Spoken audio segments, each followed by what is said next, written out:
Okay, this is a continuation of COVID-19 summary of the status of the virus in all 50 states. Right now, I'm going to do a presentation on the Appalachian states, which include Kentucky, North Carolina, Tennessee, Virginia, and West Virginia. Starting off with Kentucky, we can see that number of record cases and deaths. Disturbingly, record number of cases of 2,393 cases was reported on October 7th, about 10 days ago. So what typically happens when I see this happen is the number of deaths we'll see a record number of deaths reported within a week or so after that. Hasn't happened yet. Maybe, luckily, it won't. But yeah, their record cases occurred on October 7th at 2,393. When you look at the last 30 days, 31 to 60 days, 61 to 90 days, the number of cases are increasing. In fact, they've increased quite a bit over the last 30 days. 19,000 previous 30 days to over 27,000. Number of deaths have gone down somewhat, but their testing has gone up quite a bit. So one could say that with the level of testing they've done, that would basically indicate, well, you're going to find more cases. We don't know if they're finding more cases because people are testing more because they feel they have the virus. Not sure what that is all about. But in any rate, their positive test rate has gone down gradually to where last 30-day cumulative is 3.95%. Their death rate is the lowest it's been over the last 90 days for a 30-day accumulation. Let's take a look at their 14-day trailing average positive test rate. As we can see, they've kind of had a very erratic graph as far as that goes. They were down under 5%, which is where you want to be to start shrinking the spread of the virus. Then, looks like a little while after the 4th of July, maybe a week or so after the 4th of July, it went up over 5% and peaked up over 9% shortly after Labor Day. And now it comes crashing down to about 3% or under. And then now they're back up over 5%, up to about 5.5%. So Kentucky is kind of a strange bird as far as following their trends. It's really hard to say where Kentucky's going to go with all of this. If you look at their number of cases over the last 90 days, again, they've been straddling the R1 line. That's the line that you want to be below consistently on a daily basis in number of cases to start shrinking the virus. And they've had a few days here and there where they've been below that. But what's disturbing is you can see basically since beginning of October, their case rates going up, and the valley, which you see these valleys all through here, the valley is starting to rise, which is a disturbing trend. So Kentucky bears much closer watching. If we look at their testing, I'm not sure if this was reported in error, but they were averaging about 15,000 tests a day roughly, and then boom, all of a sudden 160,000 in one day. I'm not sure if there was like an extra zero at the end of the number or what, but that's something I'm not sure of. I've checked into it, and I've looked at a number of sites that reported their data, and it all reports the same everywhere. So I don't know if that's the way it came from the state and nobody's checked into it and correcting it, or if that is correct. But anyway, Kentucky is kind of bouncing all over the place, and currently they're on a upward slope, both in their positive test rate and in their cases. So Kentuckians need to be careful going forward. Next state we're going to look at is North Carolina. North Carolina, as we can see, their peak K-state record K-state record death dates both occurred in September. Record cases occurred more recently on September 25th at 6,142 new cases reported on that date.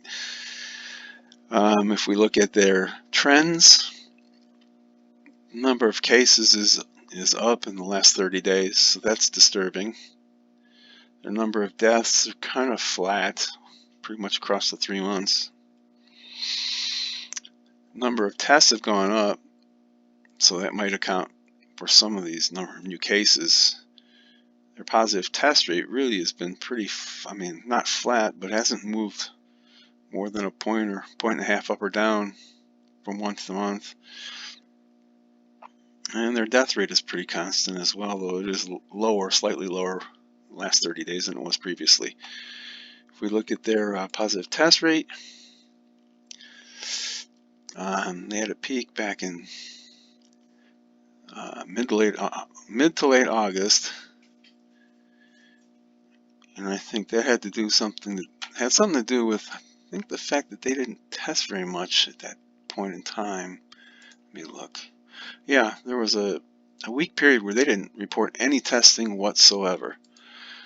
So when we look at the positive test rate, this is kind of an aberration here because they didn't report any testing, so that spiked their positive test rate at that point for 14 days, because 7 of those 14 days they didn't report any testing at all. So really this line is probably a little more flatter. They've been between 7.5% and 5%, slightly dipping below 5% back in late September, but they're currently at about 6 to 6.5%. So they're not where you want to be yet, but the problem is they're not really showing a whole lot of improvement. Maybe recently, which is unusual given how much the country in the last week or so has gone worse. They've kind of gone down and flattened out there, so we'll have to see where North Carolina goes, but that's where they are right now. Next state we're going to look at is Tennessee. Okay, Tennessee, their record deaths occurred about a week and a half ago, October 8th. 63 deaths. Their record cases was some number of months ago, about 3 months ago. We look at their trends on cases, deaths, testing. Their cases are going up. They bottomed a little over a month ago, but they're starting to go up again. But that might also be because they're testing more. We don't know if testing is driving that, or if people are getting tested because they've worried that they have it, and they in fact do. Their positive test rate went down from where it was 61 to 90 days ago, but it's kind of flattened out over the last 60 days. The death rate's gone up from where it was a few months ago. Looking at their 14-day trailing average for positive test rates, they were going on a downward trend, had a little bit of an uprise around Labor Day, and then started to drop again and got down to about 5.5%. But like much of the rest of the country, they've been trending up, and now up to about 7.25% to 7.5%, somewhere in between there. So Tennessee is not trending in the right direction over the last 7 to 10 days. So it's a little disconcerting. If we look at their cases over the last 90 days, you can see that they've rarely been, only 2 days over the last 90 days have they been below R1. That's not good.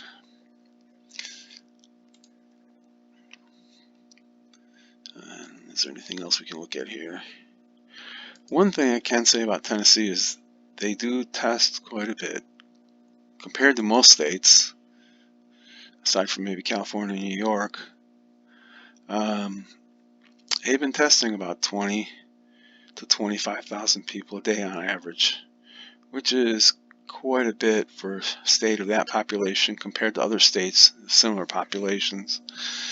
So, in fact, in another video we looked at Florida. Over the last 30 days, Tennessee has tested more than Florida, and I think Florida's population is about triple of what Tennessee's is, so we have to hand it to them for the level of testing being performed. But once again, a little worried about this trend right here, so need to keep an eye on that. Next state we're going to look at is Virginia. Okay, Virginia, it's been quite some time where they had a record case date occurred about 3 months ago. If you look at their number of cases, it's pretty flat. I mean, it's gone down slightly over the last 90 days, but not anything where you could really be happy about, I guess. Number of deaths were down 60 to 90 days ago. They've gone up and kind of flattened out at 502 over the last 30 days. As far as testing goes, they're testing about, about 20,000 people a day, which again is lower than Tennessee. Tennessee was about 25, and they were around 7 million people. So if you look at their positive test rate, their positive test rate has consistently gone down. So that's a good thing. Their death rate has gone up, though. If we look at their 14-day trailing average positive test rate, they were down below 5% through the summer months, through the early summer months. Then it looks like about a week after the 4th of July, 10 days after the 4th of July, they got up over 5%, and they've been over that. Then they dropped below 5% on around September 25th, and they were down there for a few weeks, but the last few days they've trended up. So, like Tennessee, this is a little worrisome.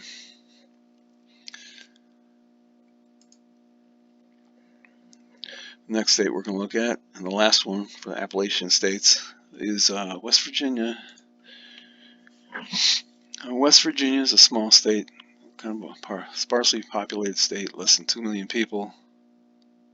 But they recently, actually 2 days ago, had their record number of cases for a day, 498. So this is worrisome, something to watch out for. We might see a bad day with deaths in the next week or two, because usually the deaths follow the cases. If we look at the last 30 or 90 days total, their number of cases are mounting, which is very, very disturbing. Number of deaths have gone up and then went down. Their testing has gone up a little bit, and their positive test rate is still below 5%. They've been below 5% consistently, but I'm a little worried about how much these cases are going up. Their death rate has come down, peaked, and then went down. Let's look at their daily cases, 90-day. And they were not consistently, but almost every day below the number of cases they need to be below to shrink the virus. Looks like there's around 180 cases, 175 cases. And as you can see, from July 19th until about August 27th, they were under that for all but 4 days. Since that point, since August 27th, I would say half, if not more, are above that. And the real disturbing trend is the last 10 days or so, where it's starting to creep upward, where the valley, see where these valleys are? The valley is now potentially above 5%, above the R1 level. So West Virginia has to be on alert. West Virginians need to be on alert as to what's happening in their state. And that concludes the presentation for Appalachian states in the United States for COVID data ending October 17th. Thank you.